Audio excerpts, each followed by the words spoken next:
Dependent clause or subordinate clause లేదా incomplete sentence యాడ్వర్బ్గా కూడా పనిచేస్తుంది. అంటే వెర్బ్ యొక్క క్వాలిటీని రెఫర్ చేస్తుంది. అవి టైము, ప్లేసు, పర్పసు, కండిషను ఇట్లా రకాలుగా ఉంటాయి. చూడండి, ఆల్ స్టూడ్ అప్, అందరూ నిలుచుకున్నారు.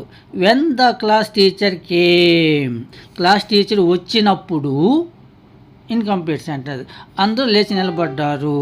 ఇక్కడ టీచర్ కేమ్ అనే వెర్బ్ని ఇది మోడిఫై చేస్తుంది. అదేవిధంగా place, we arrived the office చేరుకున్నాము. వేర్ యు ఆర్ వర్కింగ్, నువ్వు ఎక్కడైతే పని చేస్తున్నావో ఆ ఆఫీసు మేము చేరుకున్నాము. ఇట పింక్ కలర్లో ఉన్నవి యాడ్వర్బ్తో కూడినటువంటి ఇన్కంప్లీట్ లేదా డిపెండెంట్ సెంటెన్సెస్ అవుతాయి.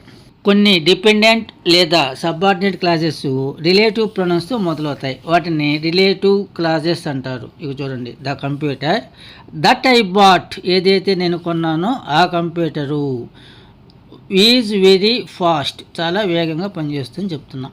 The man who came yesterday is here, ఎవరైతే నిన్న వచ్చాడో ఆ మనిషి ఇక్కడ ఉన్నాడు అని చెప్తాం. The book which you give me, ఏదైతే నువ్వు నాకు ఇచ్చావో ఆ బుక్ ఈజ్ వెరీ ఇంట్రెస్టింగ్. ఇక్కడ రిలేటివ్గా చెప్తాం. ఈ ఇన్కంప్లీట్ సెంటెన్స్ మెయిన్ క్లాజ్కి రిలేటివ్గా ఉంటుంది, అది గమనించాలి. నెక్స్ట్ కోఆర్డినేట్ క్లాజ్ అంటాం. ఇక్కడ ఒక మెయిన్ క్లాజ్కి సబార్డినేట్ క్లాజ్కి మధ్య లింక్, సంబంధాన్ని కలిగించే పదాలు కొన్ని ఉంటాయి. బట్, సో, అండ్ ఇట్లాంటివి. I wanted to go to the park, నేను పార్క్ పోవాలనుకుంటున్నాను. బట్ ఇట్ స్టార్టెడ్ రైన్, కాకపోతే వర్షం వచ్చేసింది అంటాం. దే ఇన్వైటెడ్ మీ, వాళ్ళని పిలిచారు.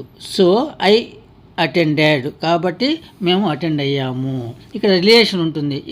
ఇన్కంప్లీట్ సెంటెన్స్లో జరిగిన పనికి, మెయిన్ క్లాజ్లో ఉన్న పనికి ఇక్కడ కోఆర్డినేషన్, సహసంబంధం ఉంటుంది. Raju likes coffee and his brother likes tea, ఇలా చెప్తాము. Rao is 90 years old yet he still works actively, అతనికి 90 ఏళ్ళ వయసు ఉంటుంది, ఇంకా కూడా అతను యాక్టివ్గా పనిచేస్తున్నాడు. ఈ బ్లూ కలర్లో ఉన్నవన్నీ కూడా కోఆర్డినేటివ్ క్లాజెస్ అంటాం. ఇవి ఇన్కంప్లీట్గా ఉంటాయి. మెయిన్ క్లాజ్కు ఇవి కోఆర్డినేట్ చేస్తాయి. ఈ విధంగా డిపెండెంట్ క్లాజెస్ లేదా సబార్డినేట్ క్లాజెస్ నౌన్ క్లాజెస్ అని, adjective, adverb, relative, coordinate clauses అని ఉంటాయి. ఇవన్నీ మనం తెలుసుకోవాల్సి ఉంటుంది. నెక్స్ట్ వీడియోలో మరికొంత సమాచారం తెలుసుకుందాం.